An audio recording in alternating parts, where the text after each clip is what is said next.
السلام علیکم ورحمۃ اللہ وبرکاتہ۔ بسم اللہ الرحمن الرحیم۔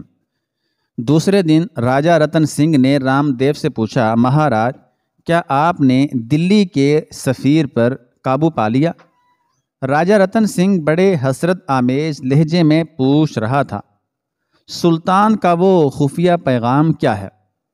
ہمارے وچار میں تو آپ نے اب تک راجدوت کا دھرم بھی بدل ڈالا ہوگا۔ نہیں راجپوت سمراٹ، میں ایسا نہیں کر سکا۔ رام دیو کے لہجے سے ندامت کا اظہار ہو رہا تھا۔ راجدوت ایک بڑا جادوگر ہے جس پر قابو پانا اتنا سہل نہیں ہے۔ پھر راجہ رتن سنگھ سر سے پاؤں تک ایک سوال بن کر رہ گیا تھا۔ راجدوت یا اس کے سلطان سے ہمیں اتنا خطرہ نہیں جتنا گھر کے بیدیوں سے ہے۔ رام دیو کی آئیجاریوں کا کاروبار شروع ہو گیا تھا۔ مہاراج آپ کیا کہنا چاہتے ہیں؟ راجہ رتن سنگھ اس انکشاف پر وحشت زدہ نظر آنے لگا تھا۔ یہ گھر کے بھیدی آپ کی لنکا کو ڈھا دینا چاہتے ہیں۔ وہ کون پاپی ہیں مہاراج؟ شدت غضب میں راجہ رتن سنگھ اپنی نشست سے اٹھ کھڑا ہوا تھا۔ میں نے گرہن کی اس رات کو بیکار نہیں گوایا ہے سمراٹ۔ میں نے آپ کے لیے، چتوڑ کے لیے، مہان راجپوتوں کے لیے اپنے چہرے کا بلیدان دیا ہے۔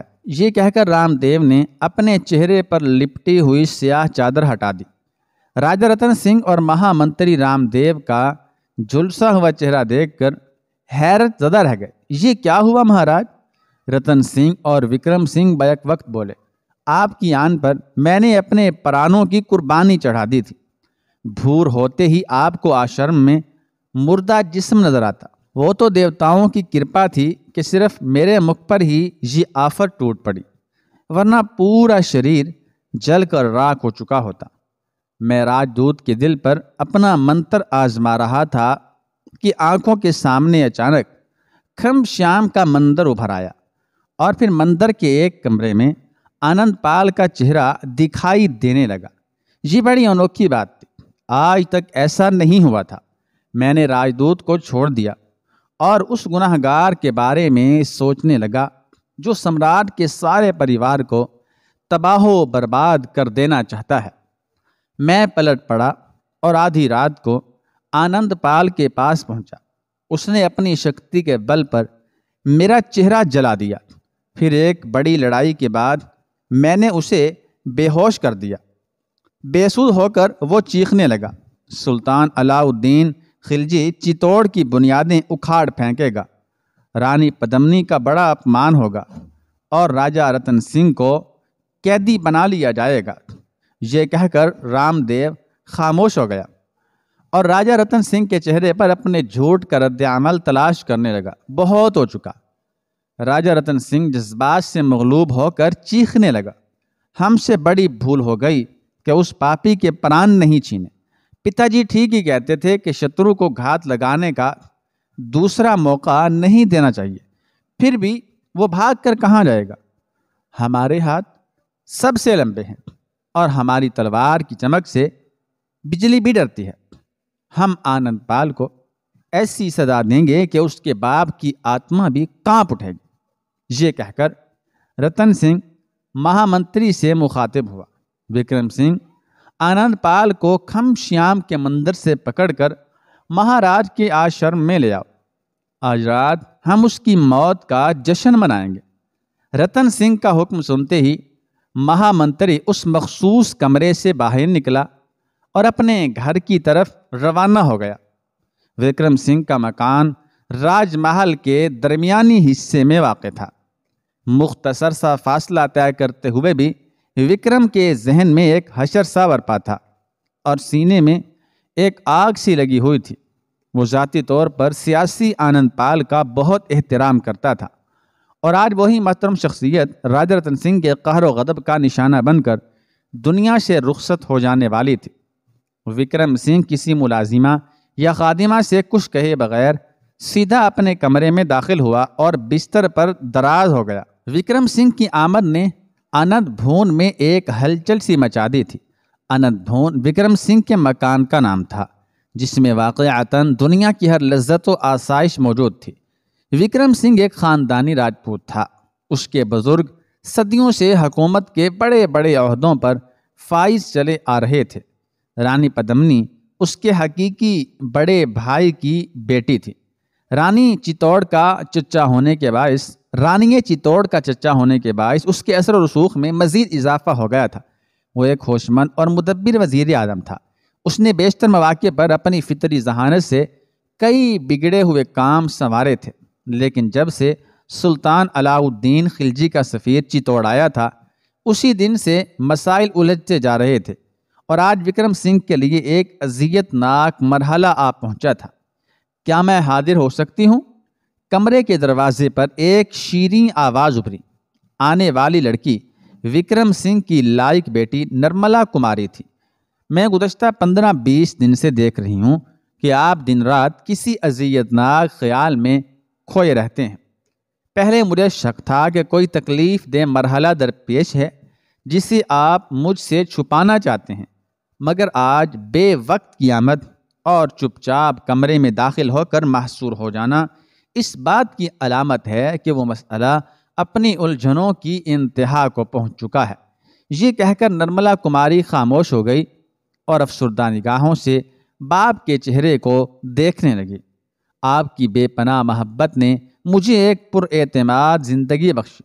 اب نرملا رونے لگی تھی اور اس کی آواز سے لرزش صاف نمایاں تھی۔ ماں کے انتقال کے بعد آپ نے ان کے حصے کی محبت بھی میرے نام کر دی، ہر قدم پر اپنے ساتھ رکھا اور ہر سیاسی مسئلے پر گفتگو کر کے مجھے حوصلہ دیا کہ میں خارزار زندگی کے مزاج اور موسم سے آشنا ہو جاؤں۔ پھر آج آپ سوچوں کا یہ عذاب تنہا کیوں برداشت کر رہے ہیں؟ کیا اب میں اس قابل نہیں رہی، یا وہ مسئلہ میرے ذہن کی سطح سے بلند تر ہے؟ نرملا کماری نے بڑے دکھ بھرے لہجے میں اپنے باپ سے سوال کیا۔ نہیں میری بیٹی، ایسا نہیں ہے۔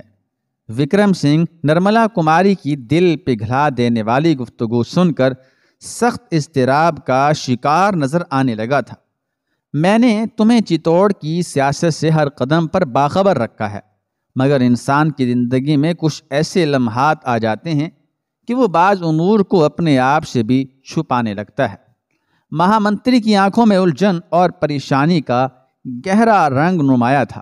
میں نے کئی بار چاہا کہ تمہیں انقلاب کی ان گرم ہواؤں کے بارے میں بھی تفصیل سے سب کچھ بتا دوں جو عن قریب چتوڑ کا رخ کرنے والی ہیں، مگر میں یہی سوچ کر خاموش رہا کہ کہیں ان ہواؤں کا ذکر تمہاری آنکھوں سے نیند نہ چھین لے، اور جوانی کی وہ تمنائیں جن کے سینے پر ایک زخم پہلے ہی لگ چکا ہے، کہیں مزید زخموں سے لالا رنگ نہ ہو جائیں۔ وکرم سنگھ نے باتوں ہی باتوں میں اپنی بیوی سندھیا کماری کی موت کا ذکر کر دیا تھا۔ اس وقت نرملا کماری کی عمر 5-6 سال تھی۔ سندھیا کے انتقال کے بعد وکرم سنگھ نے دوسری شادی نہیں کی تھی اور اپنی اکلوتی لڑکی نرملا کو مسلسل 20 سال تک ایک بیٹے کی طرح تربیت دی تھی۔ چتوڑ کے ودوانوں یعنی عالموں سے بہترین تعلیم دلائی تھی اور خود اپنی نگرانی میں تمام فنون جنگ سکھائے تھے۔ اس کے علاوہ وکرم سنگھ فرصت کے اوقات میں نرملا کماری سے سیاست کے موضوع پر بھی تفصیلی گفتگو کرتا تھا، بیٹی کو زمانے کے نشیب و فراز سمجھاتا تھا اور ایک رحم دلانہ زندگی گزارنے کی تلقین بھی کرتا تھا۔ اسے ذاتی طور پر راجپوتوں کے نظام تشدد سے نفرت تھی، مگر وقت نے اسے اقتدار کے ہاتھوں کا کھلونا بنا دیا تھا۔ ان مجبوریوں کے باوجود وکرم سنگھ نرملا کماری کو متوازن اور منصفانہ زندگی کے آداب سکھاتا رہتا تھا، مگر جب سے علی عامر آفریدی سلطان علاء الدین خلجی کا پیغام لے کر چتوڑ آیا تھا، اس دن سے وکرم سنگھ نے خاموشی اختیار کر لی تھی۔ اگر کبھی نرملا نے باپ سے اس سیاسی صورتحال کے بارے میں کچھ پوچھا بھی تو اس نے یہ کہہ کر ٹال دیا کہ کوئی خاص بات نہیں، دلی اور چتوڑ کے سیاسی تعلقات کا مسئلہ ہے جو آسانی کے ساتھ حل ہو جائے گا۔ مگر رام دیو کی مداخلت نے معاملات کو اس قدر بگاڑ کر رکھ دیا کہ ہر گزرنے والا لمحہ نئی صورت اختیار کرنے لگا۔ اور ہر صورت اتنی خوفناک ہوتی چلی گئی کہ نرملا سے اس کا ذکر کرنا کسی طرح بھی مناسب نہیں تھا۔ وکرم سنگھ خاموشی سے اپنے فرائض انجام دیتا رہا، لیکن آج جب سنیاسی آنند پال کی محترم شخصیت سازشوں کا ہدف بن گئی تو وکرم سنگھ اپنے جذبات پر قابو نہ رکھ سکا اور اس کے چہرے پر گہرے رنج و الم کی پرچھائیاں لرزنے لگیں۔ یہی وہ سنگین ساعتیں تھیں جنہیں نرملا کماری نے اپنی جاگتی آنکھوں سے وکرم سنگھ کے چہرے پر پڑھ لیا تھا، اور بیٹی اپنے باپ کو ایک نامعلوم اذیت میں مبتلا دیکھ کر بے اختیار پکار اٹھی تھی، کیا میں آپ کی بیٹی نہیں جو مجھ سے اس طرح رازداری برتی جا رہی ہے؟ وکرم سنگھ نرملا کی شدت کو محسوس کیے بغیر نہیں رہ سکا، اور پھر اس نے اپنی بیٹی کو علی عامر آفریدی کی آمد سے لے کر راجہ رتن سنگھ کے موجودہ فیصلے تک تمام واقعات سنا ڈالے۔ آپ علاء الدین خلجی کے سفیر کو رانی پدمنی کے سامنے پیش کیوں نہیں کر دیتے؟ بیٹی تم اس نازک معاملے کو نہیں سمجھتی۔ وکرم سنگھ نے نرملا کماری کو ٹالنے کی کوشش کی۔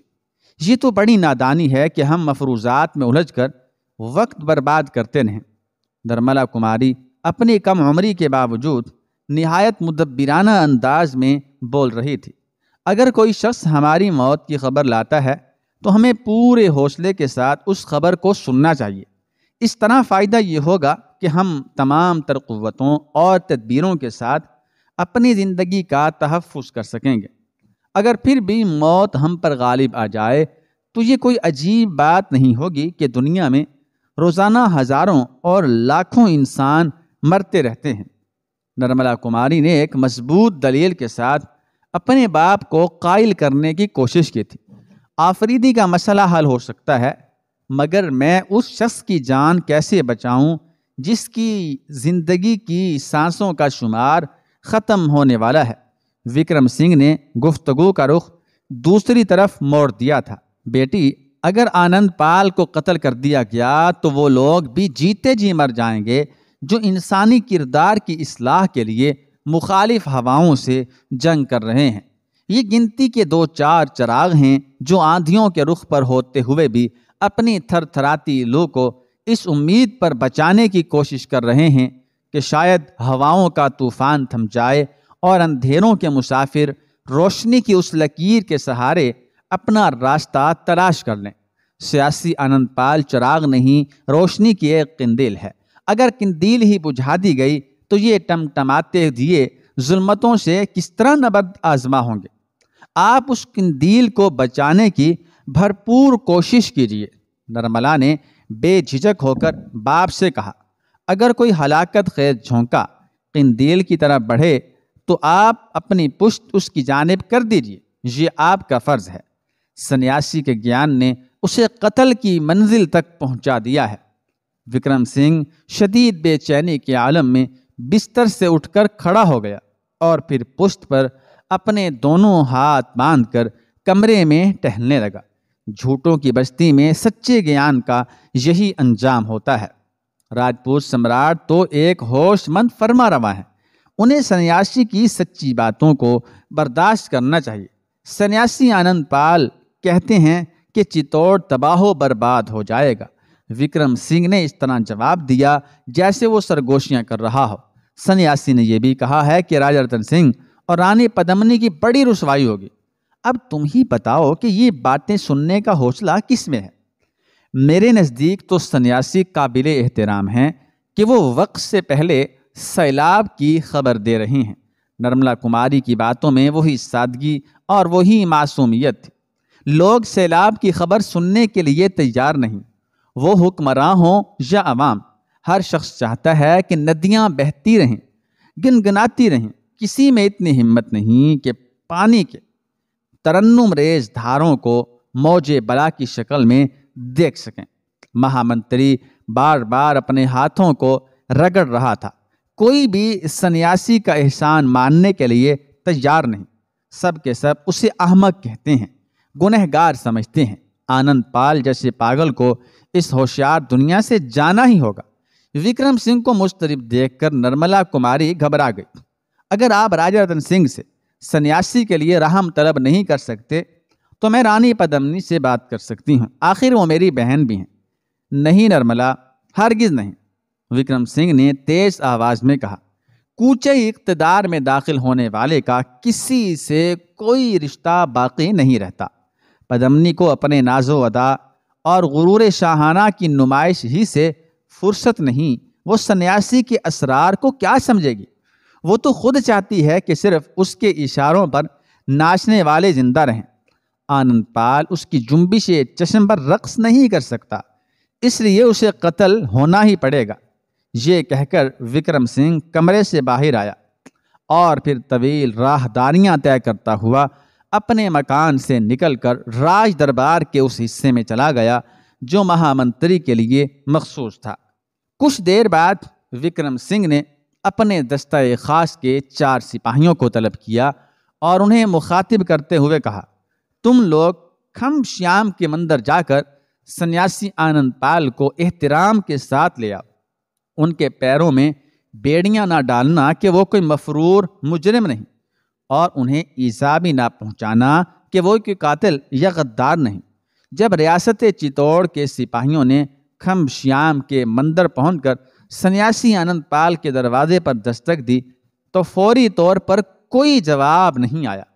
سپاہیوں نے چاہا کہ وہ سنیاسی کے کمرے کا دروازہ توڑ کر اندر داخل ہو جائیں، مگر پھر انہیں مہامنتری کی ہدایات یاد آ گئی۔ دوبارہ دستک دی گئی، اندر سکوت طاری رہا۔ تیسری دستک پر سنیاسی کی جھنجھلائی ہوئی آواز ابھری، تم لوگ کون ہو جو مجھے مرنے بھی نہیں دیتے؟ واپس جاؤ کہ میں کسی سے نہیں مل سکتا۔ ہم راجپوت سمراٹ رتن سنگھ کے سپاہی ہیں اور آپ کو راج محل لے جانے کے لیے آئے ہیں۔ ایک سپاہی نے اپنے آنے کا مقصد بیان کیا، میں کسی سمراٹ کو نہیں جانتا۔ آنند پال کی آواز میں جھنجھلاہٹ کے ساتھ غصہ بھی شامل ہو گیا تھا۔ رتن سنگھ سے کہہ دو کہ میں اس کا ملازم نہیں ہوں۔ سپاہی کچھ دیر کے لیے ذہنی کشمکش کا شکار ہو گئے۔ ایک طرف انہیں اپنی نازک ترین ذمہ داری کا احساس تھا اور دوسری طرف مہامنتری وکرم سنگھ کے ہدایت نامے کا۔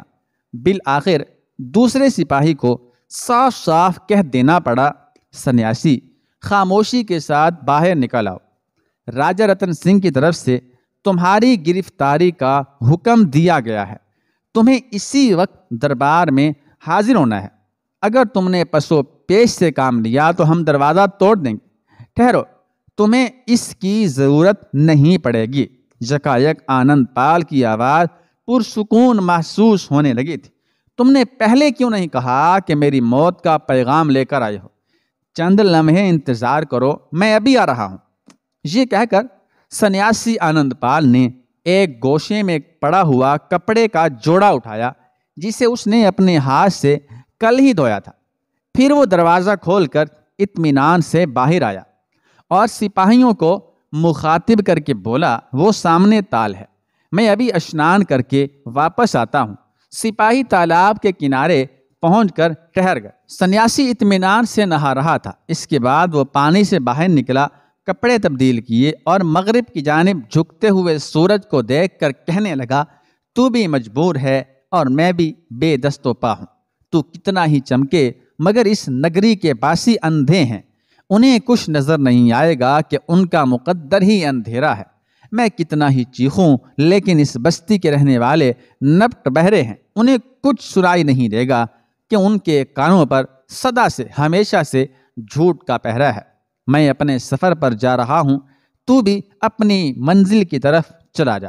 سپاہیوں کو ایسا لگا جیسے سنیاسی سورج سے باتیں کر رہا ہو، مگر ایک سچے انسان کے اشاروں کا رمز کون سمجھتا؟ دنیا دار تو اسے پاگل ہی سمجھ رہے تھے۔ پھر وہ پاگل شخص راجہ رتن سنگھ کے سپاہیوں کو دیکھ کر ہنسا اور چپ چاپ اس رتھ پر بیٹھ گیا جو مندر کے دروازے پر کھڑا تھا۔ سپاہیوں نے سنیاسی کو رام دیو کے آشرم میں پہنچا کر مہامنتری کو اطلاع دی۔ وکرم سنگھ نے بڑے حوصلے کے ساتھ یہ جان گداز خبر سنی اور سپاہیوں کو ہاتھ کے اشارے سے چلے جانے کے لیے کہا۔ چتوڑ کے جانثار سپاہی یہ منظر نہ دیکھ سکے کہ چٹانوں جیسے اعصاب رکھنے والا وکرم سنگھ چپ چاپ رو رہا ہے۔